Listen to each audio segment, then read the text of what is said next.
আসসালামু আলাইকুম, কেমন আছেন সবাই?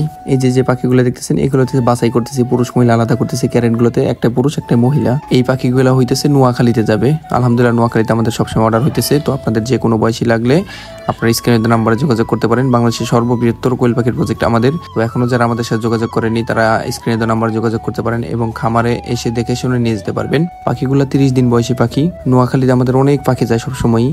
আমাদের লোকেশন হইতেছে মানিকগঞ্জ সদরে, জাগির ইউনিয়ন পরিষদের এখানে। আমার নাম হইতেছে ইমন। আমরা হইতেছে এই যে ক্যারেটগুলো দেখছেন, সাদা যে ফলের ঝুড়িগুলো থাকে, আমরা এই ফলের ঝুড়িতে আমরা পরিবহন করে থাকি এবং দূর দূরান্তের যত পাখি ডেলিভারি দেওয়া হয় সব অনলাইনের পিকআপের মাধ্যমে দেওয়া হয়। তো আপনাদের অল্প সংখ্যক যাদের পাখি লাগবে তারা খামারে এসে নিয়ে যেতে হবে। অনেকেই ফোন দেন 100 পাখি 150 পাখির জন্য, দূর দূরান্তের কারণে দিতে পারি না।